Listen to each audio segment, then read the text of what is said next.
The formula of politics was very clear. The formula of politics was the combination of 1.5 castes and Muslims. So you got Yadavs, Muslims, and some Dalits and other OBCs, and Lalu was impregnable. So 18 years, Lalu Yadav could rule Bihar without doing anything for Bihar.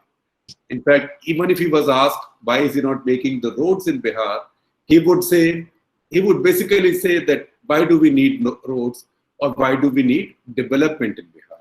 So Bihar was frozen, and I'm specifically using the example of Bihar because Bihar has such an active political mind.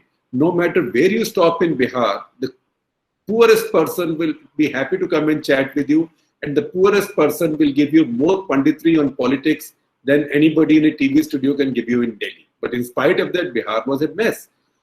Now, when we went there in 2004 or was it 5, that was the election when Nitish challenged Lalu. Now, everybody said Lalu has this impregnable combination, Lalu is going to win. So that was anticipating Indian politics in a conventional way, that this caste makeup is there. It is so strong that even when Lalu was sent to jail, he just appointed his wife as chief minister. She couldn't even sign her name. Files were sent in a bori to Lalu in the prison. He would clear those files in the prison. Isko ye kar do, isko ye kar do, then she'll sign those. So people thought that Lalu was going to win. But we went to Bihar and we found, first of all, we found what we were familiar with, which is there was very little in the countryside. So I follow a metaphor which is actually grown in Bihar, but it started in Rajasthan earlier, called writings on the wall. What that means is that when you are traveling as a political journalist, particularly during elections in the countryside, what is changing in any part of the country or what is not changing is usually written on the walls. What does that mean? So initially it started by looking at advertisements. So if you go to a very rich part of the country, say Punjab, then you will find visas for Canada. Canada is spelled in Punjab in those ads as Kanada, right? So visas for Canada. You may find limousine on hire for weddings. That is a really rich state. Punjab is no longer the richest state, but it was the richest state. If you go to another state where green revolution is now booming, say the Andhra Delta between Godavari and Krishna River, right? That is the last cradle of green revolution in India. Then you would find on the walls fertilizers being sold, cement, saria, because people are constructing pakka houses, tractors, agricultural loans, banks. And similarly, if you go to an even richer place, you will find credit cards and things. You go to a poorer place, you will find BDs. You go to an even poorer place, you will find, I don't know how many of you know, a snuff or naswar, which you snort in your nose, not cocaine, not anything banned. It's like tobacco that people snort in their nose, but very poor people do so. But then we realized that Bihar in 2004-05 was a state where there were no writings on the wall. Why? Because there were no walls. In most of Bihar, houses were all kacha. Then we said, how does a metaphor of writings on the wall survive in Bihar? Then we found that while there were no walls, some writings had come up. So a wall is just a metaphor. So we found that in some places, when there were electricity poles, you find little signboards on the poles. Or sometimes on trees, you found little signboards hammered there with nails. So what were those signboards selling? They were not selling tractors, they were not selling credit cards, they were not selling visas to Canada, they were not selling anything. They were selling private school English medium education. And then we used that key to go deeper into the villages, and we found that while there was a government school which gave a free meal and children were enrolled in the government school, because also only the government school could hold an exam, just across the road, usually there was a little private school with a Honda generator. So it had the fan running all day. and where teachers would come to teach. And usually it was the same teachers who were employed in the government school, and they will not go and teach in the government school. And people, then we thought, if these poor people, parents, are finding this little bit of money to educate them in an English medium primary school, while the government is giving them a free primary school, that means these people really want their children to do better than them. And that is where the idea of aspirational India, that India is having an aspirational upsurge.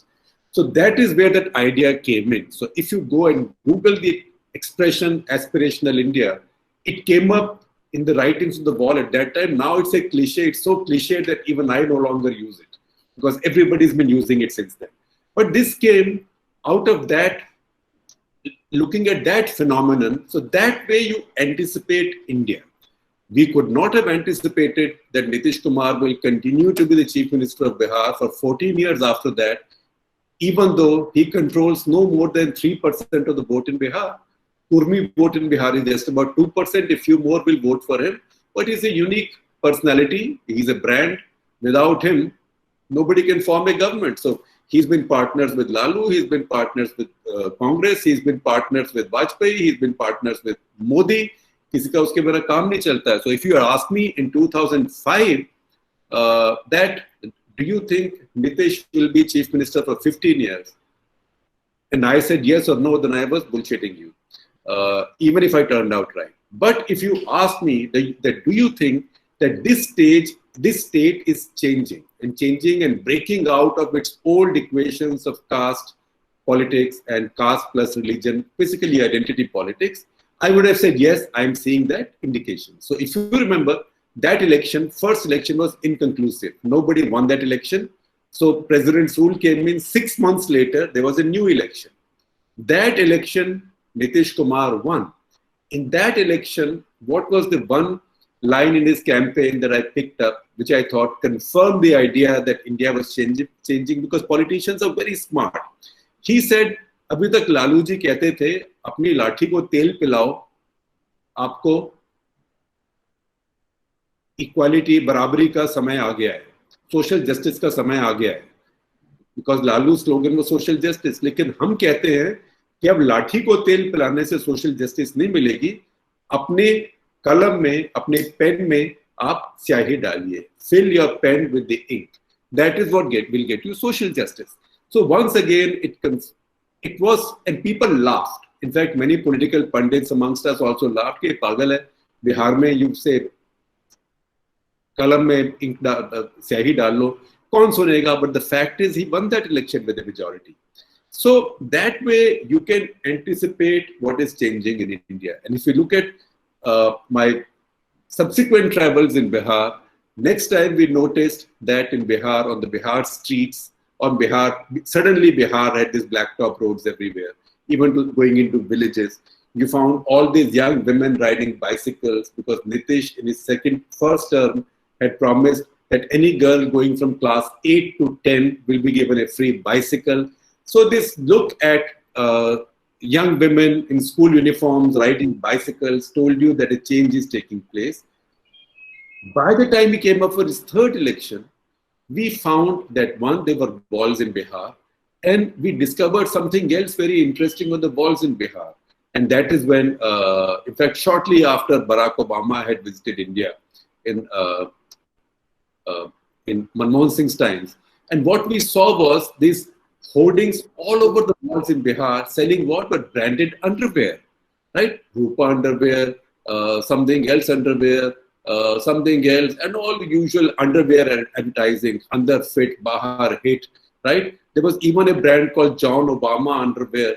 And once again, we thought that here is a place which 5-6 years back had nothing to sell on the walls, which had no walls. By the next election, it had the walls. By third election, they are selling branded underwear, which means in a state where people had nothing, no surplus cash in their pockets after their 3 square meals, now they have some money in the pocket so they can buy branded underwear.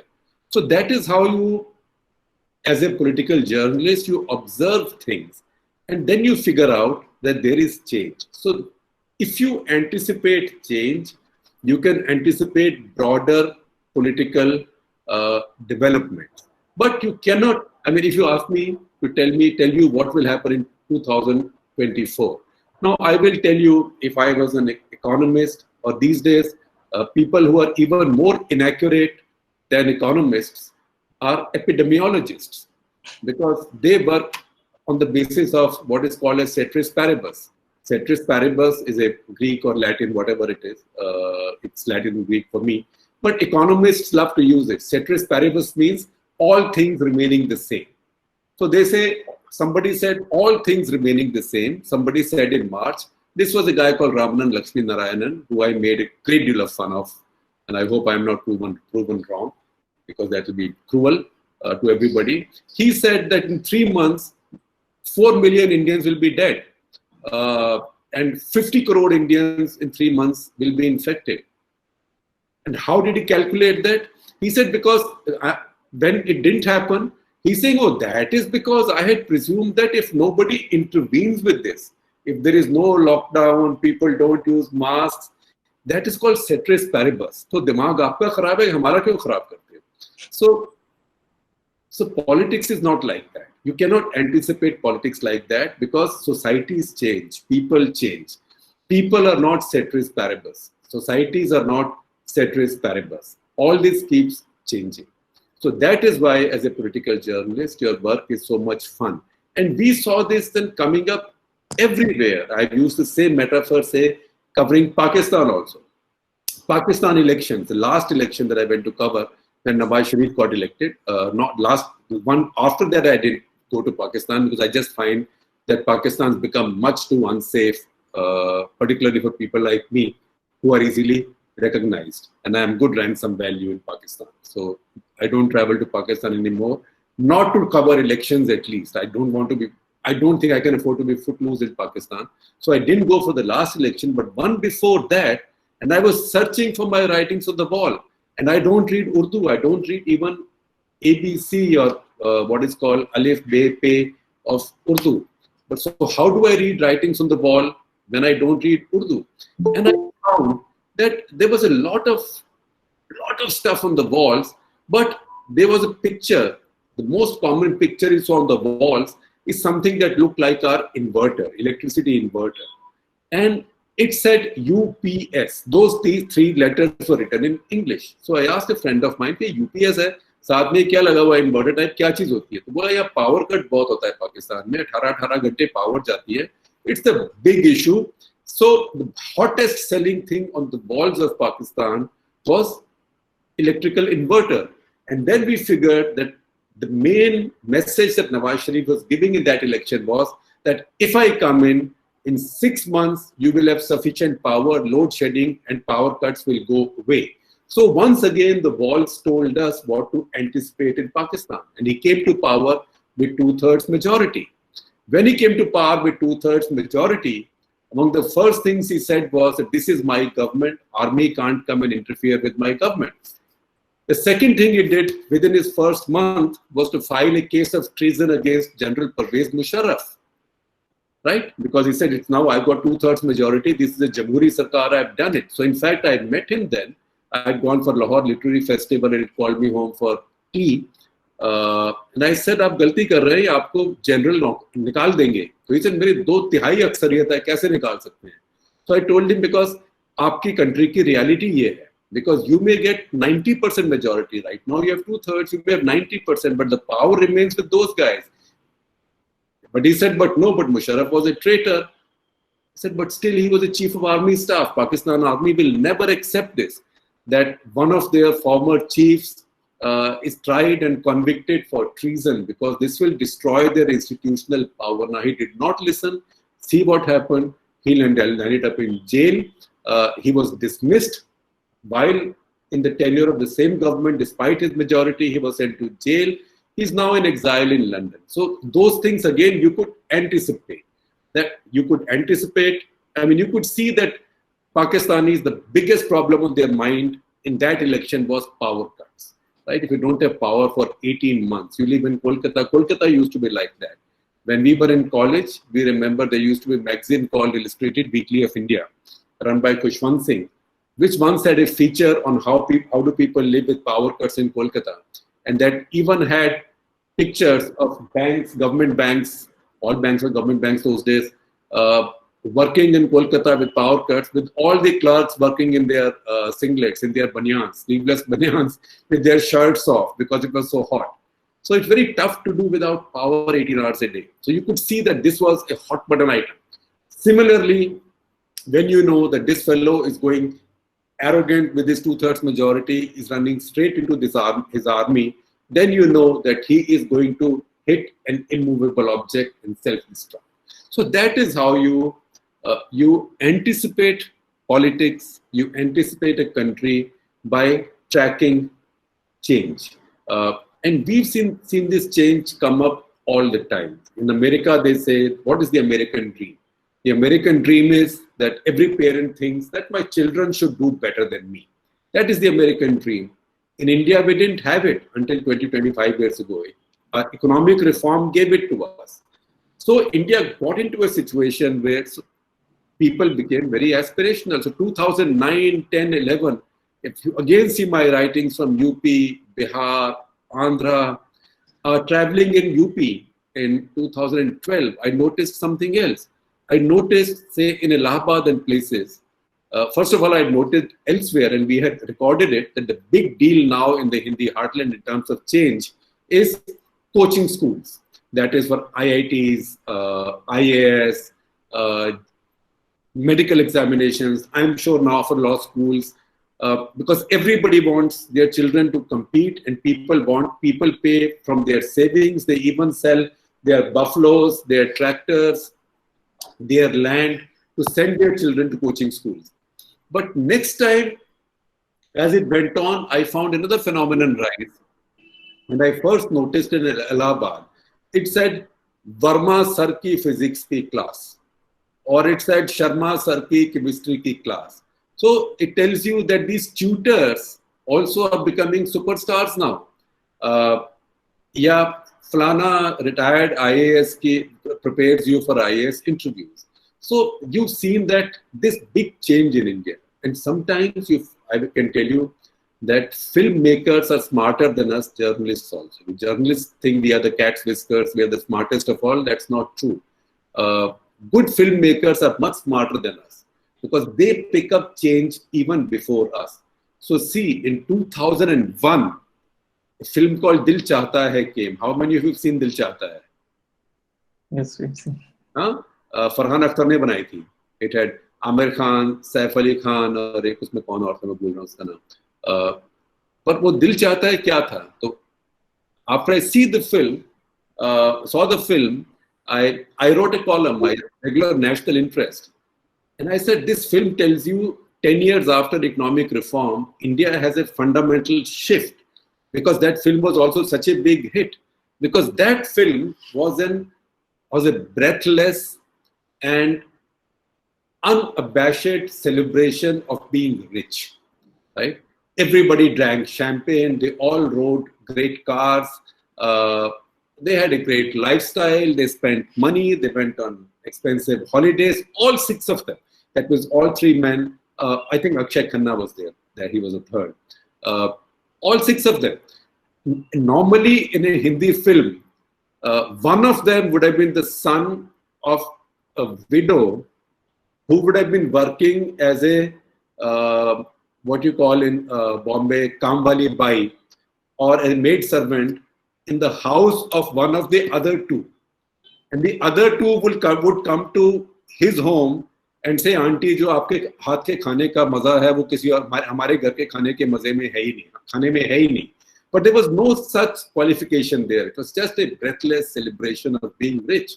And in a country where traditionally we have glorified being rich, so much so that see, our ancestors have played great fraud on us because they could not find a way for us to get prosperous. They glorified poverty. That's why they said God resides in the body of the poor. And that's why this whole idea of Daridra Narayan came in, that Garib ke andar Bhagwan rehta hai. भगवान तो गरीब नहीं है. But so these are things that you can see as change. And I did have some fun with that article. I said, look, we are a country that celebrates Narayan Murthy not because he's made so much money. We celebrate Narayan Murthy because he still travels economy class and cleans his own toilet. Why does he have to travel economy class? What's he proving to us? So Narayan Murthy and I still exchange banter on it. Narayan Murthy came to release that same book which had that article in Bangalore and mentioned that story. And he's one of our investors, in fact, now. So it's not as if your friendships change because you take a crack at somebody, but I'm saying that these things tell you how things are changing. And once again, you could see, I can take you back to change. Until 1989, Indian politics was all Congress dominated. Now, how was somebody going to break that Congress stranglehold?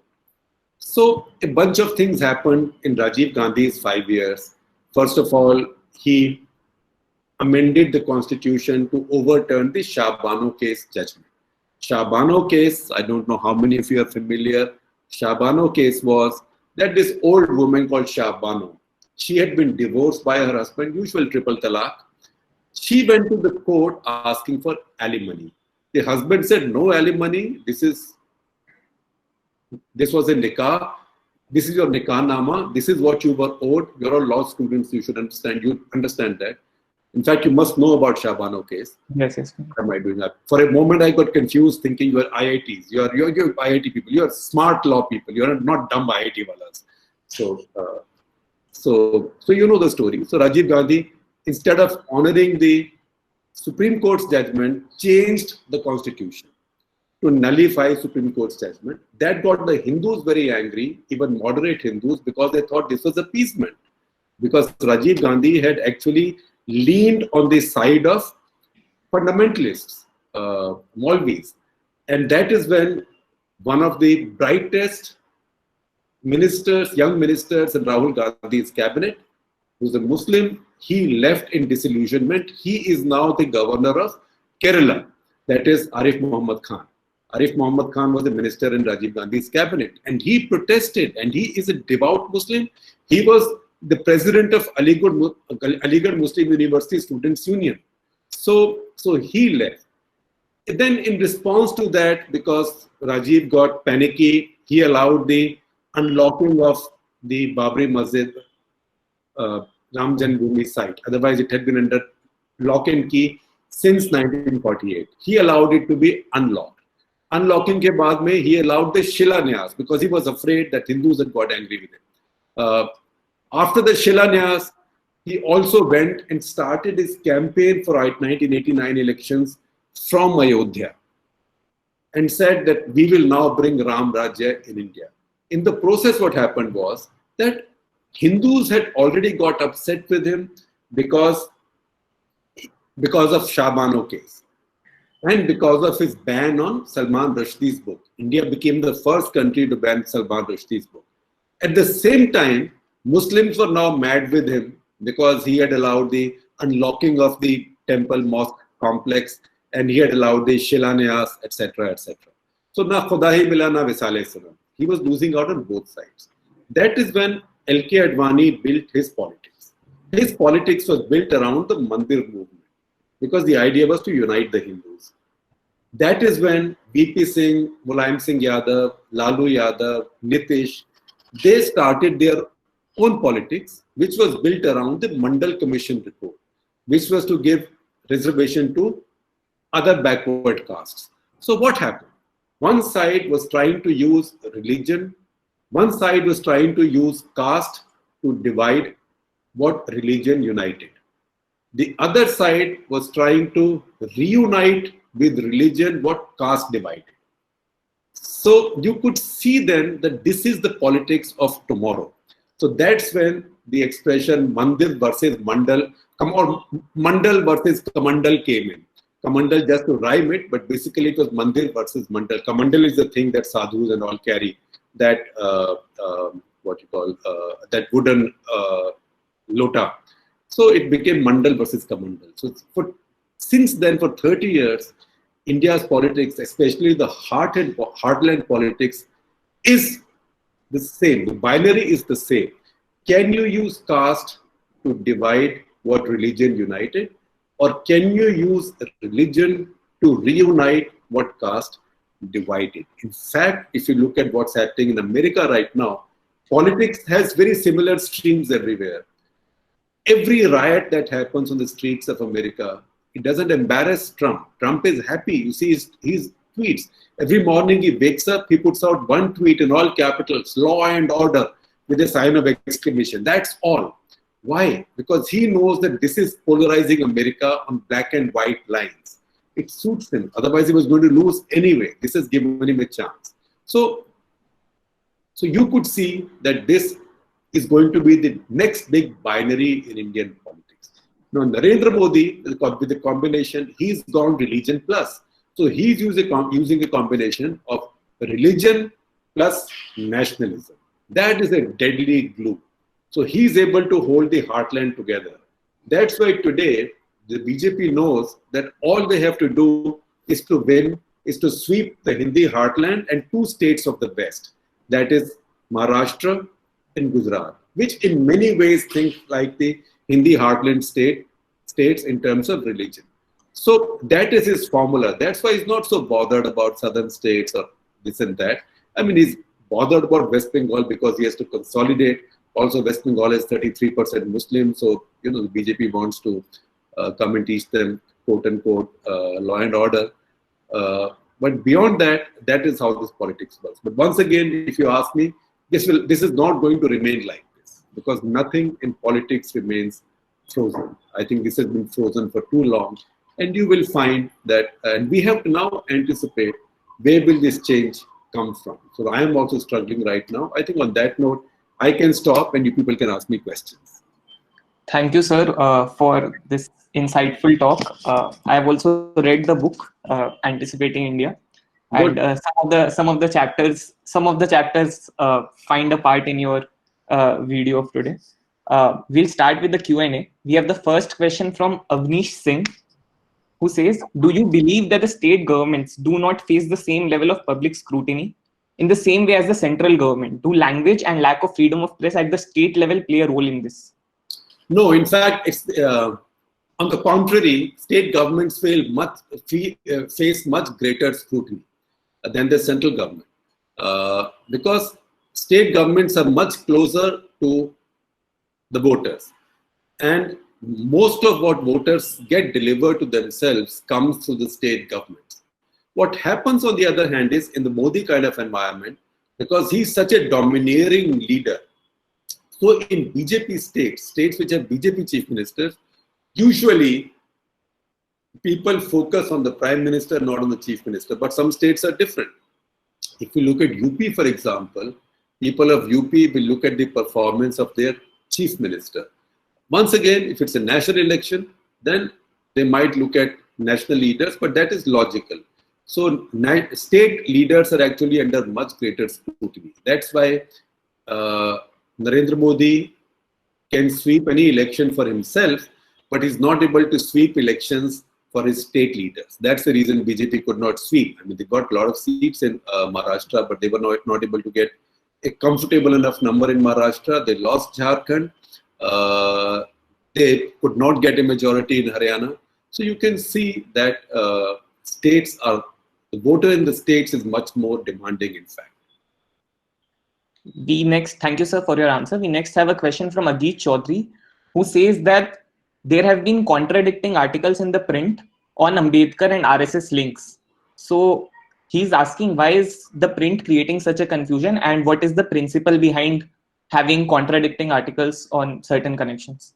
Look, people like Ambedkar, Nehru, Gandhi, Patel, Bose, these were great people of a very important time. But it was also a time when my parents were young, right? And we were not I was not a thought in anybody's minds. So this is from some time back. These are also colorful characters with many sides to them. They are not boring characters. They're also very interesting characters. So different people will have different views on them, different interpretation of them.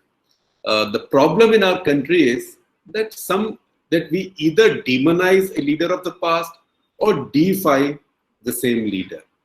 No leader is either perfect or perfectly bad unless that leader was Hitler. So, and these were ideological leaders. These people had strong ideologies, strong policies, strong beliefs, strong personalities. They argued with each other. They were not clones of each other. So they are all multifaceted personalities, and different people see them differently. So those views should keep coming out. There cannot be an official history of Savarkar and only one history. Official history of Bose, official history of Nehru. In fact, the problem in our country is that there is too little scrutiny of heroes of our past. That's why we can't make a proper biopic in India on any character from our history. We cannot write a proper biography on any character from our history because someone or the other will come and wanting to burn your office or throw black ink on your face for that. So that has to be challenged, and this debate has to widen. Thank you, sir. We next have a question from Malyaban Sen, who is asking, what are your thoughts on the challenges that the political parties will face in the upcoming Bengal elections? Well, I think Bengal elections are going to be very interesting because the binary in West Bengal. Binary is there is a large Muslim vote.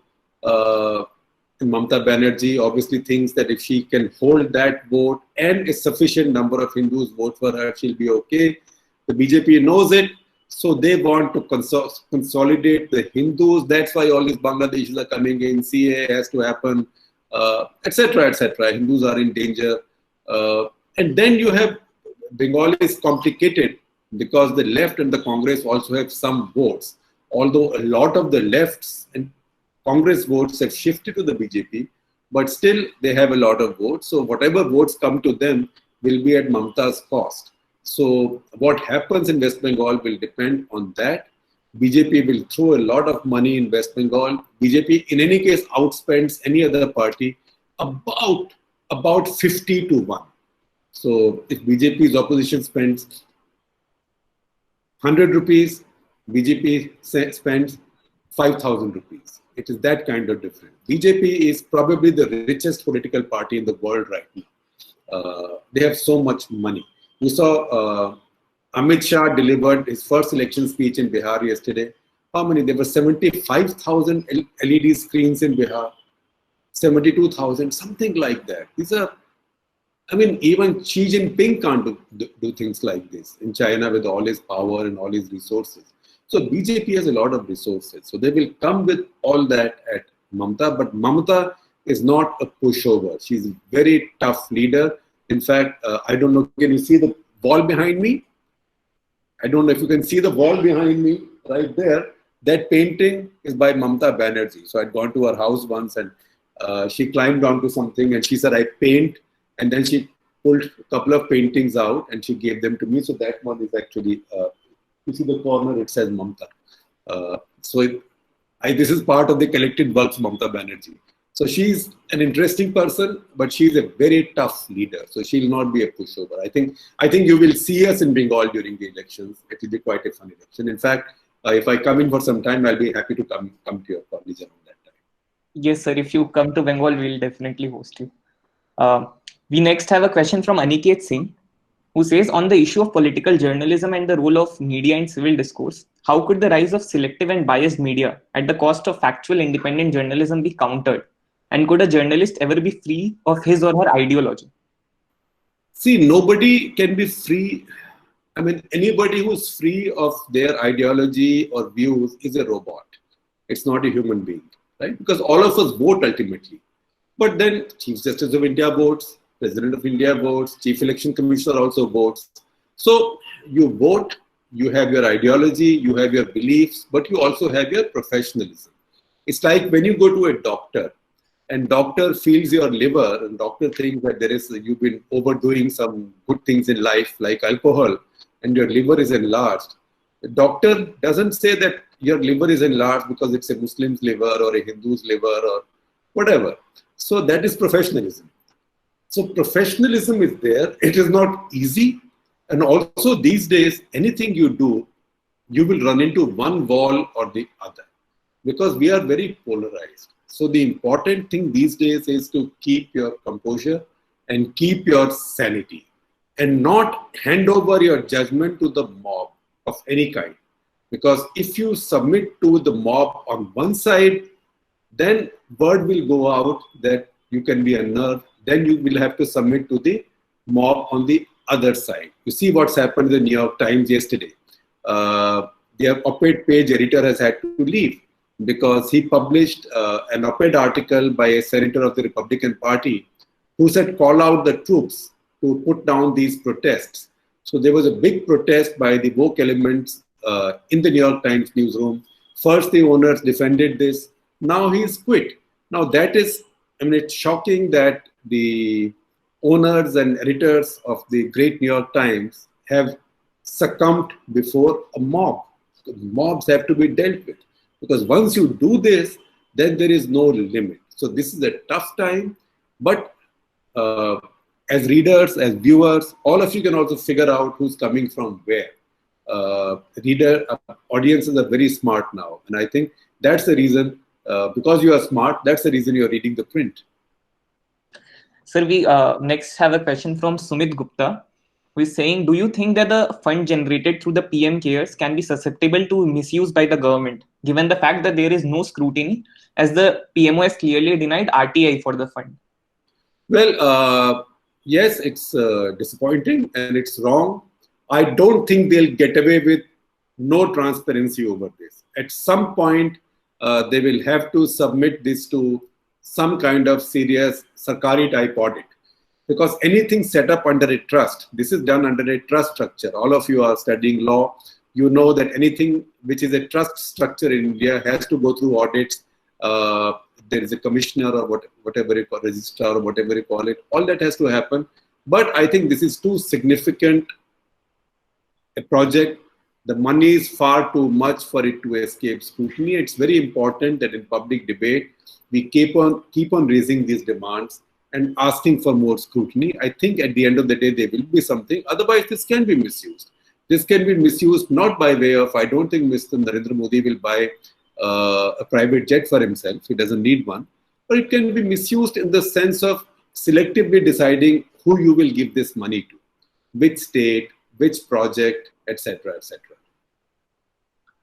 The next question is from Varun Kannan, who is asking, sir, what are your thoughts on the manner in which the central government has handled the COVID-19 pandemic and the lockdown?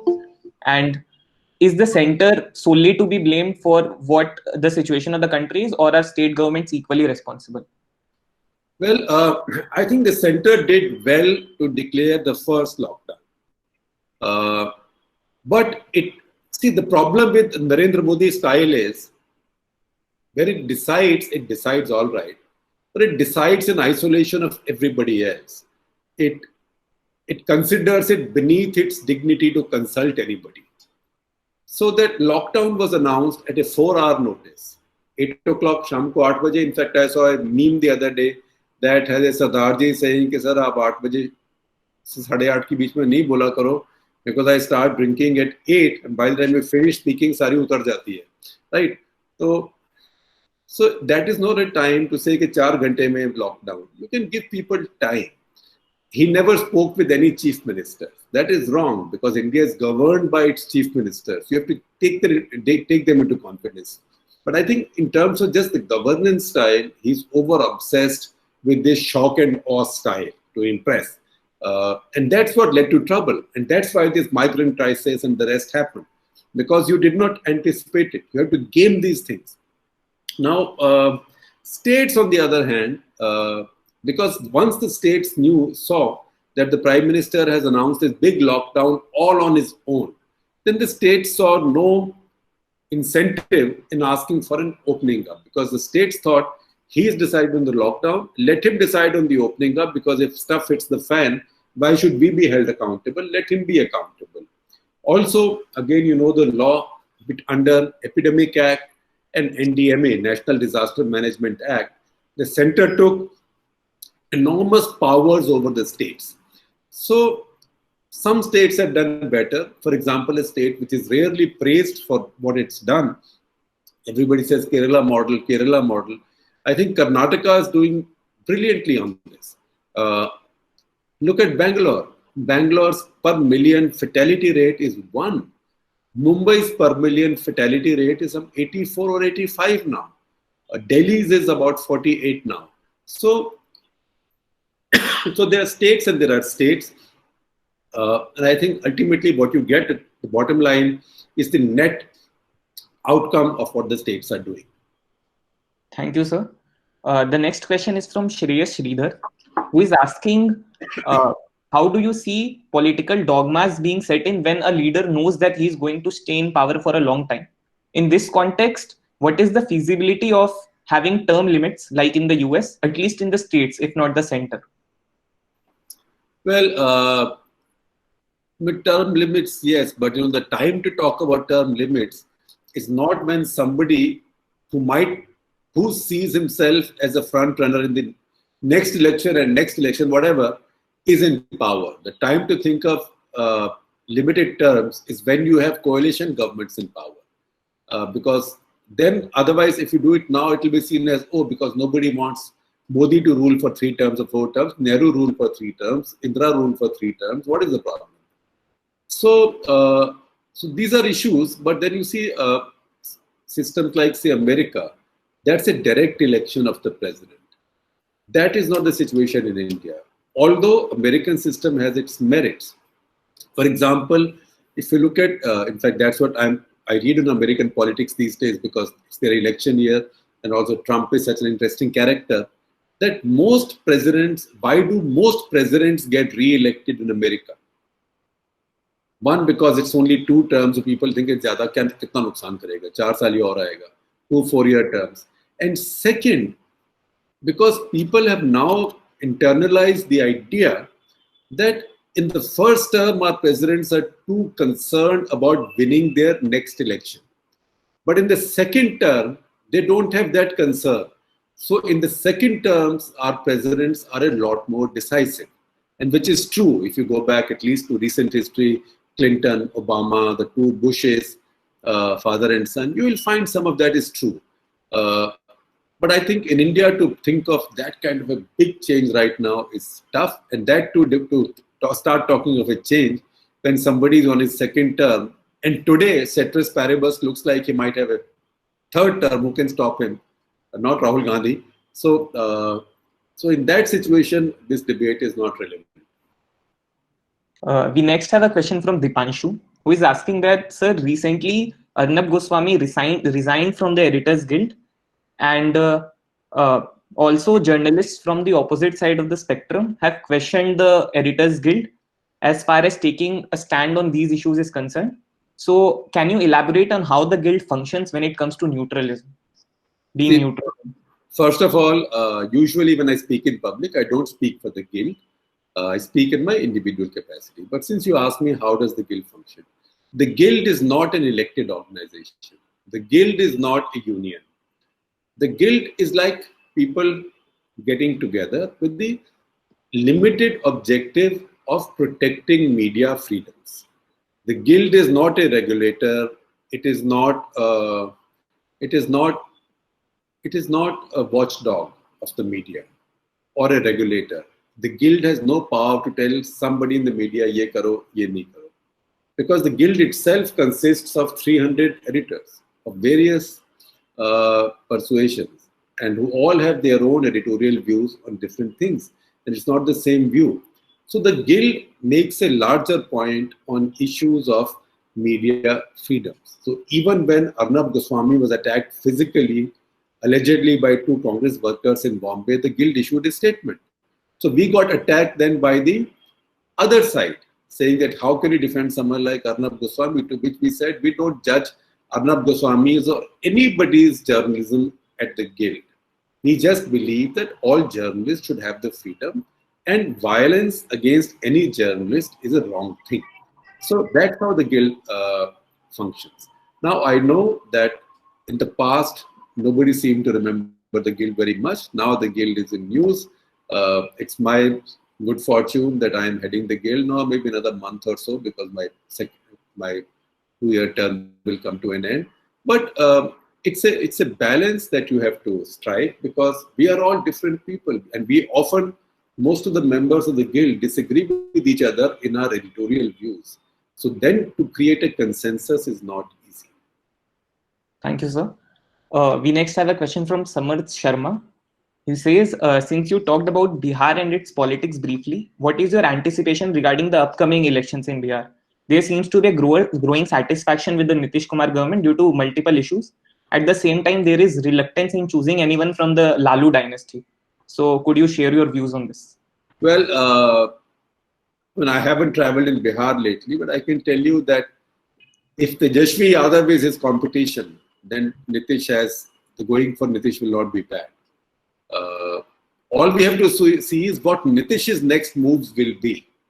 Does he want to remain with the BJP forever? Because it will probably be his last election in Bihar. He's not getting younger. What's his future? Does he want one more victory in Bihar and then to retire as a 4-time, 5-time Chief Minister of Bihar? Or does he have any other ambitions? So that will be the question to watch. But right now, again, ceteris paribus, he's in a very good place. We have the next question from Ananya Kumar, who is saying that the New York Times article which you talked about, and how that op-ed was criticized. So do you believe that unbiased media houses are obligated to present both sides of the argument when one of those sides is a dog whistle for just provocating violence? Well, you should publish nothing which is a dog whistle for provoking violence from any side. This article, as I've read, is not really that. It says call out the army. It's like if there are riots going on, say in West Bengal. Initially, on the CA agitation started, some trains were burned. It's somebody from BJP road saying, call out the army. The police is not able to handle it. I may disagree with the person, but I don't think it's a call for violence like that. Now, no opinion pages are obliged to carry both sides. But there are opinion pages and opinion pages. For example, in America, mainstream papers in America, if you see the Wall Street Journal news pages are quite free, open, factual. But Wall Street Journal opinion pages, those 2 pages, are ideological. That is the ideology of the right, especially the economics of the right. So there, not just their own editorials, but all contributors also must conform to that larger ideological framework. New York Times has had a more eclectic mix. And lately, they've become very eclectic, in fact, very diverse. If you see Jim Bennett, who resigned last night our time, he has tweeted saying that on these pages, we published a defense of, somebody wrote a defense of pedophilia. And when that happened, some of these senior people resigned in protest in the New York Times. But he says none of the woke crowd protested about the article on pedophilia. So New York Times op-ed page has been pushing at the boundaries. And there are things they've done which would have got me very angry, for example. They ran an article by Sirajuddin Haqqani just 2 months back. Who's Sirajuddin Haqqani? He's the head of the Taliban. He's responsible for killing so many people, 3 attacks on the Indian embassy, killing lakhs and lakhs of people. Brutal killer, as bad as ISIS. And now, you know, it's quite clear that Taliban and Al-Qaeda and ISIS are all joined up. But they ran an article by Sirajuddin Haqqani. And I said, what the hell are they doing? I mean, then I thought, will I run an article from Dawood Ibrahim? I will not. Right? Will I run an article by the head of Hizbul Mujahideen? I will not. But the fact is that the New York Times ran that article. So they were pushing at the boundaries of how wide a debate could a set of opinion pages have. And I think they were overdoing it in some areas, but that's my view as just another editor. Thank you, sir. Sir, how many more questions can we take? Well, I think I have to record today's Katta Clutter, so 2 more questions. All right. We next have a question from Anand Krishnan, who is asking, what is your opinion about the hijacking of identity politics by radical disruptive ideologies, which has been discussed by liberal activists from a long time? He's asking this in the context of how libertarians have been discussing police brutality since a long time, but the left has taken over the Black Lives Movement in the US. Well, first of all, I'm not sufficiently educated on what is going on in the US. I think what we see is just an outburst of anger. It's a pent-up resentment for a long time. And, you know, after 4 years of Trump, there's also a sense that we have been disempowered. Because see, if you go back to the 2 Bush's White Houses, they were quite careful to empower the blacks. Colin Powell, right? Senior Bush, Junior Bush. Condoleezza Rice, right? These were all blacks. And they had the top positions in those Republican governments. Then you had Obama, 8 years of Obama. But now you have Trump, whose White House and whose establishment is all fully white. So there is a feeling among the African Americans that they've now been disempowered. Similarly, if you look at India, if you look at Narendra Modi's cabinet, this cabinet has the smallest number of minority members ever in India's history, ever. This cabinet has only 1 Muslim. Can anybody name that Muslim? Mukhtar Abbas Naqvi. Yeah, and what's his portfolio? Minority affairs. Minority affairs. So there's only 1 Muslim and he's handling minority affairs. This cabinet does not have a Christian, right? India has never had a cabinet that did not have a Christian. The 2 or 3 tribals they have are non-Christians. So, so you can see Muslims, Christians, they must feel disenfranchised right now. Now, it's not good enough to say, "Ki theek hai, main tera dhyan rakhunga." This is a democracy. It's a republic. Everybody must have their share of the power. The former Chief Minister of Nagaland, Neiphiu Ryu, is an ally of the BJP. He could have been, he contested elections in last parliament election. He got elected. Why is he not made a minister? At least you will have one naam ka vaste Christian. But this is a deliberate exclusion. And that is what Trump has done with African Americans. So when you deliberately exclude your minorities, they notice what's going on. And then you will find this resentment comes out in different ways. We'll have the last question for today from Vishal Chaudhary, who is asking, why is it that economic reforms in India happen only during times of crisis, including those that should have been given effect to much earlier? And how do we change that? Well, because nobody really wants to do economic reforms.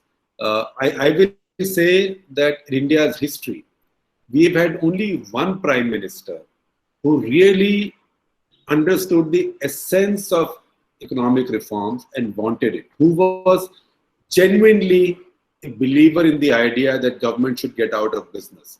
Or what Nitin Gadkari now says, "Jis desh ka raja vyapari, uski janta bhikhari." Right? So, and that leader was Atal Bihari Vajpayee. Unfortunately, he was there for too short a time. Now, Narasimha Rao and Manmohan Singh brought about reform, but they were not instinctive reformers. They were all reformers come lately. They were all former socialists who now figured कि वो चल नहीं रहा है जो पहले कर रहे थे. We have to try something else. I think in the course of time, Dr. Manmohan Singh, given how much intellect he had, did become an instinctive reformer. In fact, he would then say when he was prime minister that, look, all growth creates inequality. So when you have growth, you have to prepare for inequality. But just because growth will create inequality, you can't say I will not have growth, because growth will still benefit a lot of people. So, intellectually, India has had very few reformers, intellectually and philosophically. And if you look at this government, I'm afraid nobody in this government is an instinctive or philosophically reformer. They talk a lot, but then they say Swadeshi, etc., etc. That's not reform. Reform is exposing yourselves to competition. Thank you, sir. It was I also thank the members of the audience for asking such good questions, and it was really enlightening. We'll continue to have more discussions. Probably in the near future, if you come to Bengal, you can also visit the university. It was great having you. I'll now like to call Aditi for delivering a small vote of thanks. Before that, can I say something? Yes, sir, sure. So all of you, once you finish, if you haven't done so, and I will check, please subscribe to our YouTube page and to our social media handles. So you like our Facebook page, our Instagram page, and follow us on our Twitter page. And soon we are starting a very interesting product. We are starting a new product called Campus View, which is CV. So we'll call for opinion articles from our campuses every week. And there'll be prizes. So top 3 articles, first, second, third will be published. And each one will get a sizable bunch of gifts.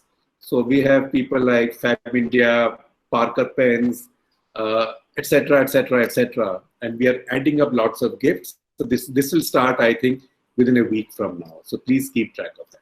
And go ahead, Aditi. Hello, sir. Now, as the treasurer of IDG, I take this opportunity to thank you for joining us in these tough times and sharing with us your thoughts. We are truly privileged to have interacted with you and learned the nuances of the issue from your valuable experience. I hope each one of us is taking something from what has been a truly enlightening session. So, we are extremely honored that you graced us with your presence. I also thank Ms. Naya for coordinating with us all this while. I would also like to thank our committee members and all participants who joined us and for putting up such wonderful questions and helping us make this session successful. Thank you so much. Thank you. Thank you all. Thank you, sir. Thank you, sir. Thank you so much.